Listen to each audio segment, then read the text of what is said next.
Olá, tudo bem? Espero que você esteja bem. Esperamos nós todos juntos aqui que você esteja bem. Estamos hoje aqui com o pastor Pereira, pastor Josafá, pastor João Marcos e o pastor Taishuan. Sejam bem-vindos, pastores. Obrigado. Nós iremos, antes de iniciarmos o estudo de hoje, falar com Deus. Vamos novamente nos ajoelhar e nós vamos, neste momento, pedir que o pastor Josafá ore por nós. Oremos.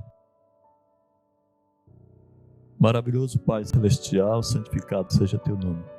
Obrigado, Senhor, pela oportunidade que estamos tendo aqui de estarmos nos alimentando da tua santa e boa palavra, aprendendo de ti que é manso e humilde de coração. Pedimos, Senhor, que o Senhor abençoe a todos os ouvintes, os internautas, irmãos, amigos, interessados, que esta mensagem possa encontrar guarida em seus corações.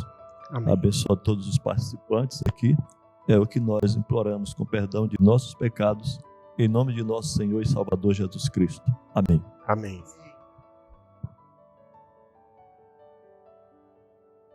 Bem, queridos, como nós já comentamos ontem e anteriormente também, estamos aqui reunidos numa roda de estudo bíblico.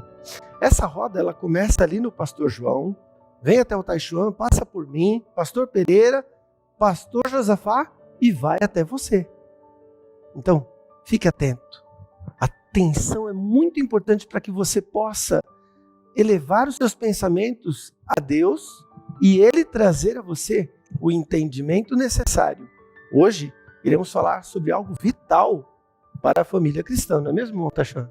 Muito importante esse assunto, né? Muito importante. O tema de hoje encontra-se no capítulo 21 do livro Verdades Reveladas. E o tema é mordomia.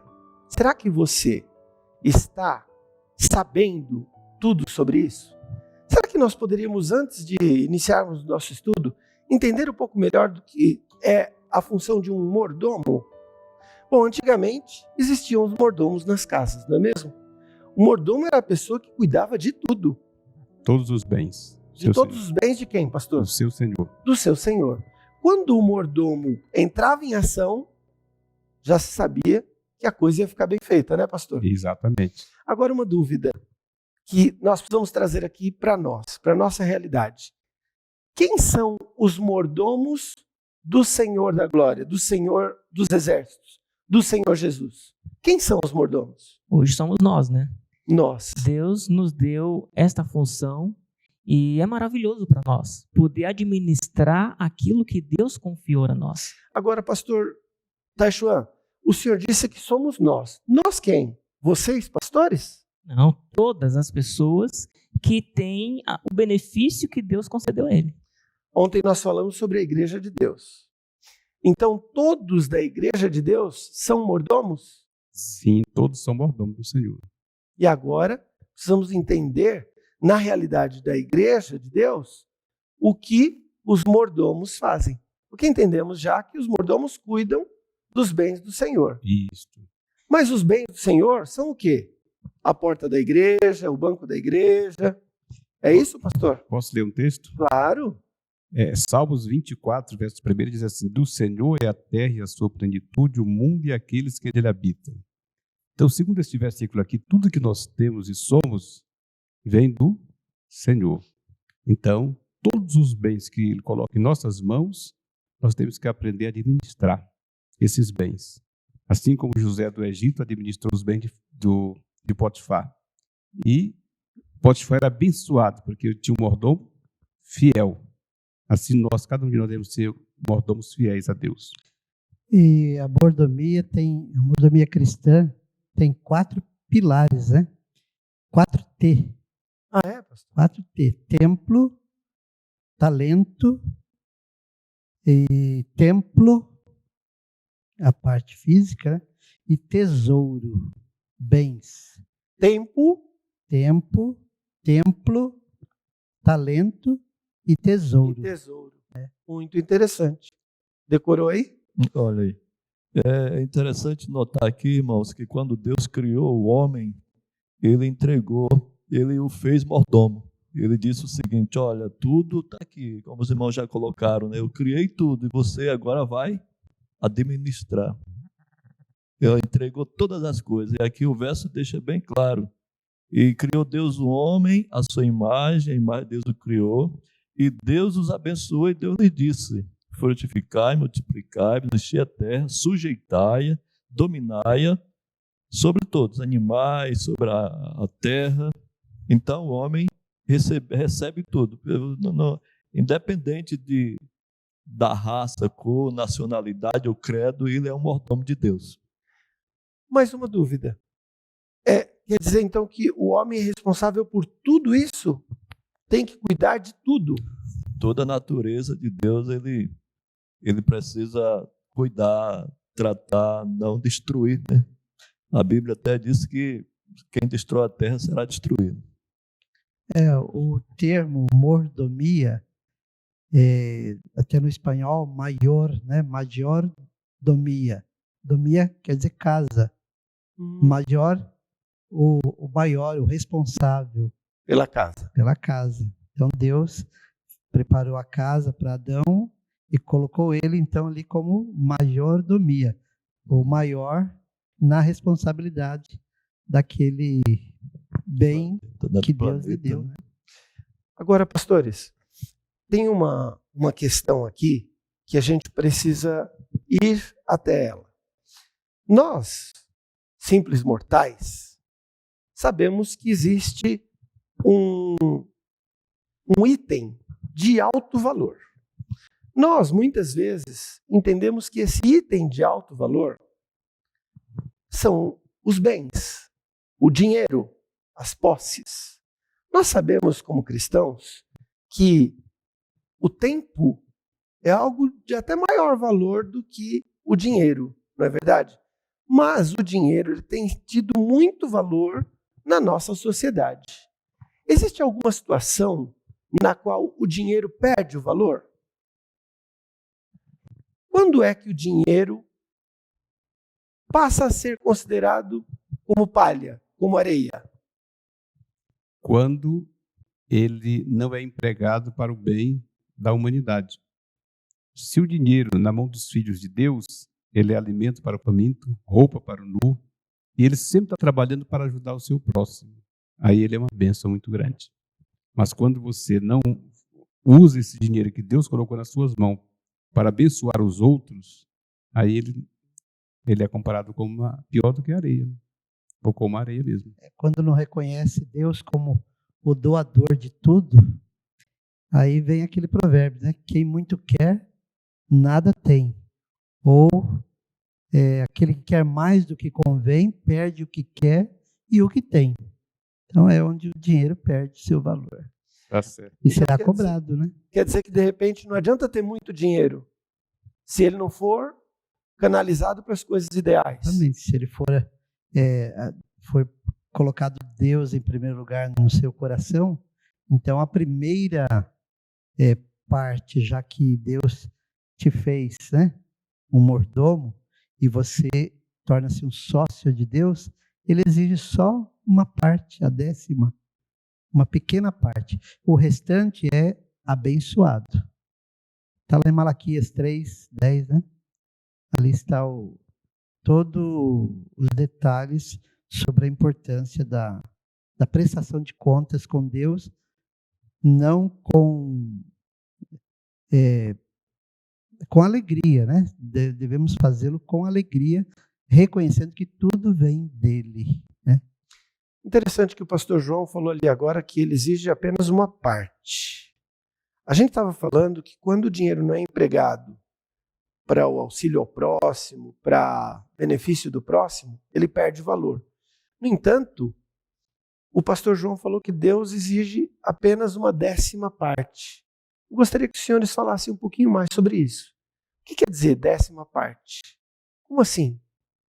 O que quer dizer isso? É a palavra dízimo, né? A palavra dízimo quer dizer 10ª parte, 10%. Então, de tudo que Deus confiou a nós como mordomos, ele vai requerer conta de tudo no final, claro. Mas esses 10% é um reconhecimento de que ele é quem proveu aquilo que eu ganhei. Então, quando você devolve esses 10%, você automaticamente está reconhecendo que quem te deu saúde para trabalhar, Quem te deu o emprego que você tem? Quem te deu, por exemplo, se você é formado, tem uma formação, quem te deu capacidade para cursar aquele curso, sabedoria, inteligência para ser formado e agora exercer aquela função? Quando você devolve os 10%, você está apenas reconhecendo que Deus mantém todas as coisas, que a Ele é quem te sustenta. Então, uma vez por ano eu devo devolver o meu dízimo? É isso? Não, você deve devolver o seu dízimo semanal, mensal e assim sucessivamente. Porque sempre que você recebe, tem deles que recebem semanal, outros é mensal. Então, no final, você faz suas continhas e devolve aquilo que não lhe pertence, que pertence ao Senhor. O meu filho, por exemplo, né, ele recebe diariamente. Todos os dias ele recebe um determinado valor. Então, ele junta durante a semana e na sexta-feira está escrito, né, que devemos também acertar todas as contas antes do pôr do sol. Então, ele faz a soma da semana e já separa justamente a parte que pertence a Deus, né? E então ele devolve praticamente 4 envelopes por mês, um por semana. Mas falando da 10ª parte, eu me lembro também de uma pessoa chamada Colgate. Ele começou devolvendo 10%, mas ele, sendo ricamente abençoado, decidiu devolver 20%, depois 30%. Ele chegou ao ponto de devolver 90% e ficar com apenas 10%. Ele inverteu o plano que Deus havia estabelecido, né? E ele continuou sendo ricamente abençoado. E esse ricamente abençoado, a gente reconhece esse ricamente abençoado lá na prateleira do mercado, né? Não é verdade? Porque o Colgate, que o pastor João acabou de dizer, era o dono da pasta de dente que você usa, Colgate, não é isso? Será que podia falar isso aqui? Já falamos, né? A grande verdade é que os próprios hebreus também tinham um dízimo bem maior do que esses 10% que nós estamos falando, né? Quanto que era a parte que os hebreus devolviam? Eles devolviam 25% da renda deles. 25%. Agora, o pedido de Deus é que nós devolvamos 10%. Eu tenho uma pergunta para os pastores. E se por acaso eu decidir que eu não vou devolver o meu dízimo? Qual mandamento eu estarei descumprindo? Porque eu não vejo lá, devolvei os seus dízimos. Não existe esse mandamento. Ou existe? E de certa maneira existe, de certa forma existe. Nós encontramos no livro de Malaquias, no capítulo 3, diz assim: roubará o homem a Deus? Todavia vós me roubais e dizeis: em que te roubamos? Nos dízimos e nas ofertas alçadas. Com maldição sois amaldiçoados, porque me roubais a mim, vós toda nação. Aí o versículo 10 diz assim: trazei todos os dízimos à casa do tesouro, para que haja mantimento na minha casa, e depois fazei prova de mim, diz o Senhor dos Exércitos. Se eu não vos abrir a janela do céu e não derramar uma bênção sobre vós, uma bênção tal que dela vos advenha a maior abastança. Como nós entendemos já que o dízimo não nos pertence, se nós pegamos essa porção, nós estamos cometendo qual pecado? Oitavo. Não furtarás. Não furtarás. Então não pertence. Ele separou aqui, não é seu, é meu. Você me devolve. Como também lá no Éden. No Éden, Deus disse assim: olha, Adão e Eva, tudo é de vocês, mas tem uma que vocês não podem usar. E eles usaram e cometeram um pecado. Quer dizer, também os pecados dele estão incluídos nesse mandamento, né? Também furtou, né? De certa forma. Então, além deste mandamento, né, desse mandamento 8º, também podemos entender que quebra o primeiro, né? Não terás outros deuses diante de mim, porque quem faz do dinheiro, ou quem coloca o seu dinheiro ou o seu bem acima de Deus, está fazendo daquilo ali o seu Deus. Agora é interessante, pastores, que nós estamos entendendo aqui que Deus quer que nós devolvamos o dízimo a Ele. Até aí, ficou muito claro, se não devolvermos, estaremos infringindo os próprios mandamentos de Deus. Perderemos benefícios se não agradarmos a Deus. Tudo bem. Agora eu tenho duas perguntas para os irmãos, que talvez os irmãos poderão ou responder juntas ou separadamente. A primeira pergunta é: qual é o Pix de Deus? Porque Deus está falando para devolver. Eu não sei onde devolver. E a outra pergunta é: se agora eu sei onde devolver, se eu resolver devolver de modo diferente do que está instruído, eu também estou cometendo erro? Quem dos irmãos poderia responder, contribuir com essa situação? Então a primeira pergunta é: onde posso devolver? Tem uma caixinha? Tem um banco? Como é? Segundo Malaquias 3, verso 10, trazei todos os dízimos à casa do tesouro. Então a casa do tesouro hoje é a sua igreja. Então nós temos que levar o dízimo à igreja, entregar na mão do tesoureiro que é responsável pelas finanças da igreja. E para uma finalidade, né? Exatamente. O Pix de Deus é a sua tesouraria, sua igreja, para um propósito único, para a expansão do Evangelho, para a manutenção daqueles que levam a palavra de Deus, né, dos missionários.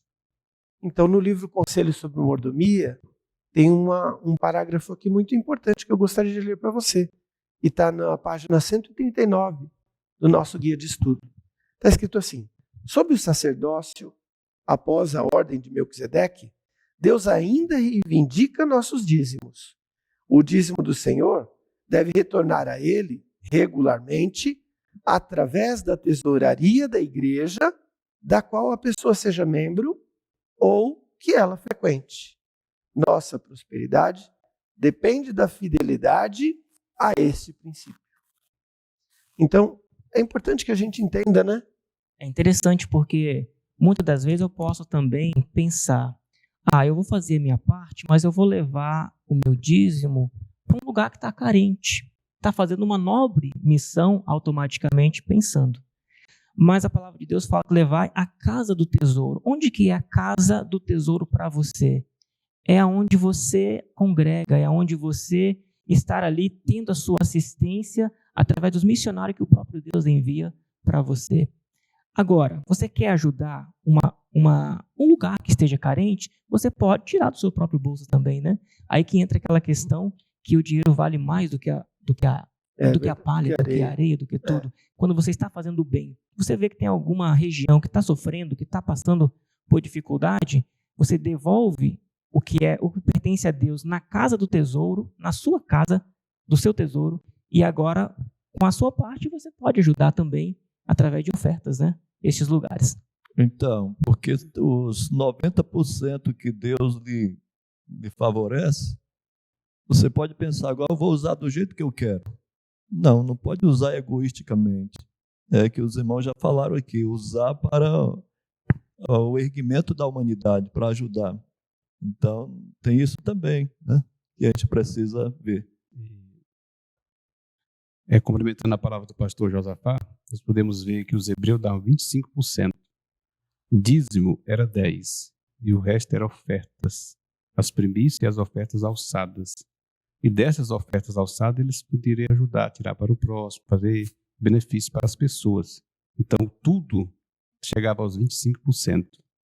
Por quê? Porque eles ajudavam com ofertas. Você pode ajudar qualquer lugar com uma oferta.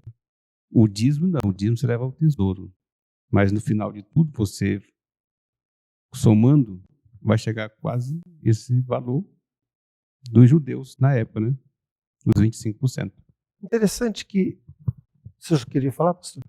É que, na verdade, hoje, nós não falamos muito, nem sei se eu poderia falar aqui, mas é retirado hoje um segundo dízimo. E esse segundo dízimo, a pessoa pode sim administrar esse valor, não precisa levar exatamente à casa do tesouro. Ele pode administrar, por exemplo, enviando para um outro local carente. É um dízimo, só que é um segundo dízimo que ele vai administrar em prol do crescimento espiritual de alguém que precisa daquele valor, né? Esse segundo dízimo, a pessoa vai devolver para Deus se ela quiser que o dinheiro dela seja mais valioso que areia. Exatamente. Legal. É isso aí. Ele entraria como uma oferta, né, alçada. Porque na ordem divina, dízimos, né, os dízimos são santos, as primícias são santas, está lá em Provérbios, né, Provérbios 3, versos 10 e 11, e Romanos 11, verso 16. Fala das primícias, ou seja, o que você, um trabalhador, né, por exemplo, um seletista. Então, aquele primeiro dia de trabalho dele, dos 30 do mês, então aí aquele ele reserva para também juntando ao dízimo, sendo uma primícia.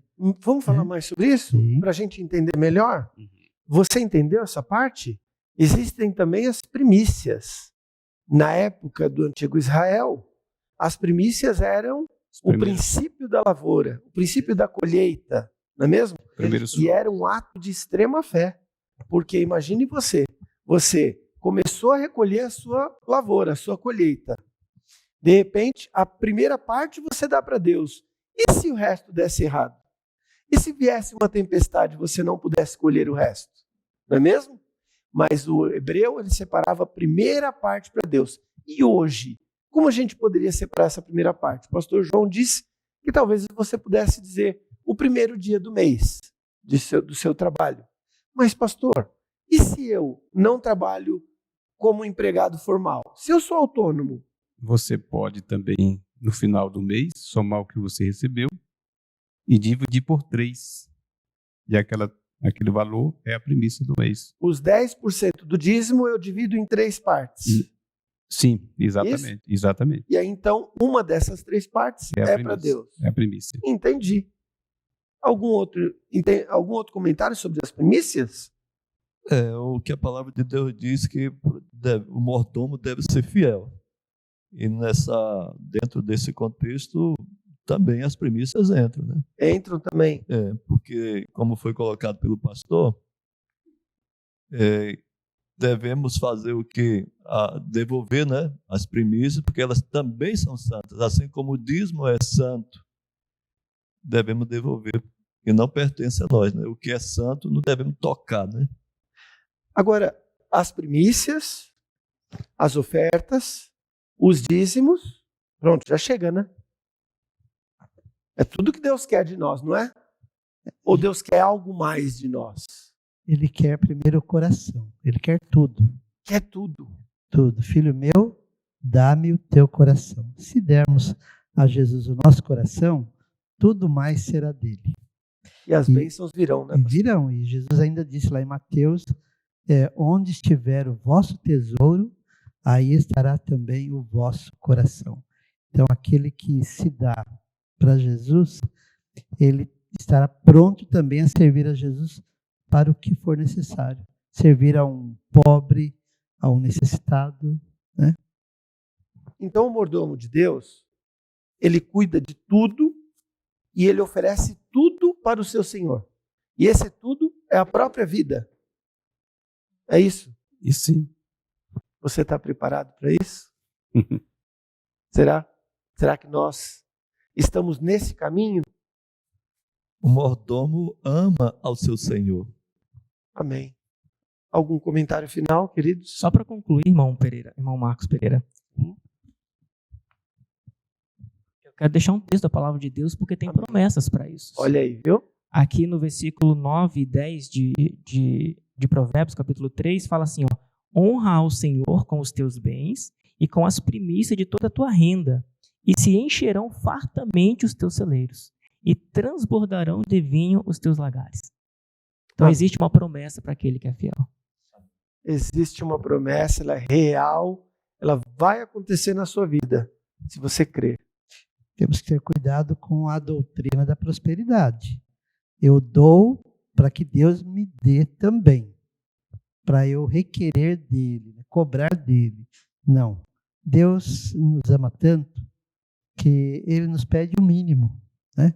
De tudo quanto o Senhor me der, certamente te darei o dízimo, disse Jacó, né? Então, nós, em reconhecimento, em gratidão, de maneira voluntária, nós damos para Deus uma pequena parte que tem uma finalidade, né? O sustento do ministério, a manutenção da igreja, dos necessitados. E então, em reconhecimento, eu faço isso. E se todos tivessem a mesma ideia, o mesmo plano, adotassem, a igreja estaria sempre em condições de atender aos pobres, necessitados, aos missionários nos diversos campos mundiais, né? Queridos, então, nós ficamos por aqui neste estudo de hoje, agradecidos a Deus por entendermos melhor o que é sermos mordomos. Aprendemos que devemos devolver os dízimos para o sustento da sua obra, para a pregação do Evangelho. Devemos espalhar também o amor de Jesus através dos recursos que Ele nos oferece, e que a graça e a paz do Senhor Jesus esteja com você.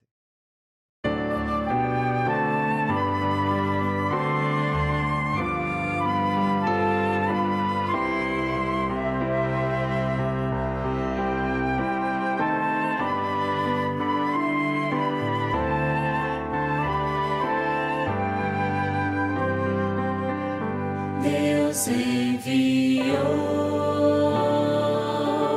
seu Filho amado para perdoar